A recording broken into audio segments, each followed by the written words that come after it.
آج بڑا کیس تھا تو ظاہر ہے جو تمام تر امیدوار تھے وہ بھی سپریم پہنچے، اور جیسے ہی فیصلہ اناؤنس ہوا اس کے بعد جو ہے ایک خوشی کی لہر جو تھی وہ بھی دیکھنے میں آیا، اور شدید نعرے بازی بھی ادھر کی گئی۔ اوورآل اگر فیصلے کے حوالے سے بات کی جائے تو جو ہے جسٹس منصور علی شاہ کی جانب سے فیصلہ اناؤنس کیا گیا تھا، 8-5 کے تناسب سے یہ فیصلہ اناؤنس کیا گیا تھا، اور باقاعدہ طور پہ جو جسٹس منصور علی شاہ ہیں انہوں نے پہلے جو فیصلہ اناؤنس کر رہے تھے اس سے پہلے جو ہے 8 ججز کے جنہوں نے اکثریتی فیصلہ دیے ہیں ان کے نام لیا، اور اس کے بعد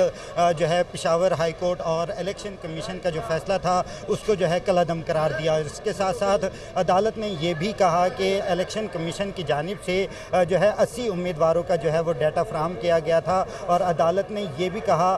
کہ ہدایت کی ہے کہ جو جیتنے والے امیدوار ہیں الیکشن کمیشن کو کہ وہ بھی جو ہے اس کا ڈیٹا جو ہے وہ ویب سائٹ کے اوپر اپلوڈ کرے۔ اس کے ساتھ ساتھ جسٹس منصور علی شاہ کی جانب سے جو اکثریتی فیصلہ اناؤنس کیا گیا اس میں یہ کہا گیا کہ کسی بھی سیاسی جماعت سے اس کا انتخابی نشان لے کر جو ہے اسے انتخابات سے جو ہے نکالا نہیں جا سکتا، اور اس کے ساتھ ساتھ جسٹس منصور علی شاہ کا مزید یہ کہنا تھا، فیصلے کے اندر یہ بتایا گیا، اناؤنس کیا گیا کہ جو 41 امیدوار ہیں وہ 15 روز کے اندر جو ہے اپنا سرٹیفکیٹ جو ہے وہ دوبارہ سے جمع کروائیں، جبکہ جسٹس یحییٰ آفریدی کی جانب سے اختلافی نوٹ تحریر کیا گیا تھا جو کہ ایک سالڈ ریزن جو ہے اس کے اندر ان کی طرف سے دی گئی۔ ان کا بیسک جو پوائنٹ تھا وہ یہی تھا کہ جو امیدوار پی ٹی آئی کے جو سرٹیفکیٹ کے اوپر جیتے ہیں، ایک تو یہ کہ ان کو جو ہے اسی کی تناسب سے ان کو مخصوص نشستیں فراہم کی جائیں، اور دوسرا ان کی طرف سے یہ کہا گیا کہ جو پی ٹی آئی کی سرٹیفکیٹ کے اوپر لڑے اور اس کے بعد انہوں نے پارٹیاں تبدیل کی ہیں تو وہ انہوں نے عوام کے ساتھ زیادتی کی ہے، اپنے ٹھیک ہے سیب، آپ ساتھ ہی رہیے گا۔ عدیل وڑائچ بھائی ہمارے ساتھ موجود ہیں۔ عدیل، یہ بتائیے گا کہ اب جو حکومت اتحاد ہے اس کی اسٹریٹجی کیا ہونے جا رہی ہے، کیا سوچ رہے ہیں وہ؟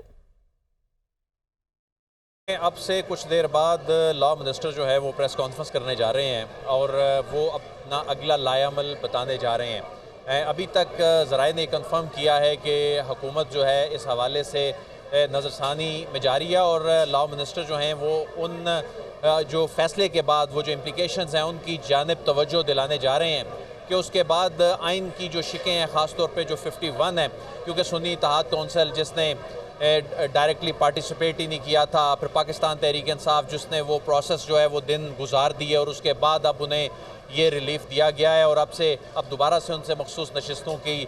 جو فہرستیں ہیں وہ مانگی جا رہی ہیں۔ تو اس حوالے سے ان تمام چیزوں کو وہ پوائنٹ آؤٹ کریں گے، اور اس کے بعد حکومت اپنا اگلا لائحہ عمل جو ہے اسی جو ایوانی عدل میں وہ اس کو لڑنے کا ارادہ رکھتے ہیں۔ اس کے ساتھ ساتھ حکومت، ظاہر ہے حکومت کے لیے اس کی ایک مخالف ایک فورس، ایک بڑی اپوزیشن جماعت جو ایک پرسیپشن کے معاملے میں، آپٹکس کے معاملے میں جس میں ایک بڑی فتح ملی ہے جسے، اس کے بعد حکومت کے لیے یقینی طور پہ ایک سیاسی دھچکا ہے، اور اس حوالے سے حکومت یہ بھی کلیریفائی کرنے جا رہی ہے کہ اس پہ انہیں عددی اعتبار سے کوئی بڑا دھچکا نہیں لگا، 2/3 اکثریت نہیں آئی تو کیا ہوا، لیکن وہ دوسری لیجسلیشن آرام سے کر سکتے ہیں اور اپنی حکومتی ٹینیور پورا کرنے میں انہیں کوئی مسئلہ نہیں ہے۔ لیکن یہاں یہ بات تو اس حد تک درست ہے کہ پاکستان تحریک انصاف جو ہے اس کا ریوائیول، اور اس کے بعد انہیں مخصوص نشستیں جو ملی ہیں، اس کے بعد سے پارلیمان کے اندر جو بزنس چلانے کے حوالے سے تو کوئی حکومت کے لیے کوئی ایسا بڑا چیلنج نہیں ہے، سوائے اس کے کہ اپوزیشن کی اسٹرانگ وائسز جو ہیں وہ مزید توانا ہو کر وہ حکومت کے سامنے مزاحمت کریں، لیکن حکومت یہ کہہ رہی ہے کہ اور آنے والی پاسبلٹیز کیا ہو سکتی ہیں، اس پر بھی میں آپ سے بات کرتا ہوں۔ اس وقت سابق اٹارنی جنرل اشتر اوصاف صاحب اس وقت ہمارے ساتھ موجود ہیں۔ اشتر اوصاف صاحب، بہت شکریہ، آپ نے ہمیں جوائن کیا۔ آج جو فیصلہ آیا 8-5 کے تناسب سے، کیسے انالائز کریں گے آپ اس فیصلے کو؟ دیکھیں تو بہت سارے نہج ہیں، بہت سارے اس کے پہلو ہیں، اور مناسب تو یہی ہوگا جب تک کہ ہم پوری طرح اس کو پڑھ نہ لیں، جب قلم بند ہوگا اس پہ۔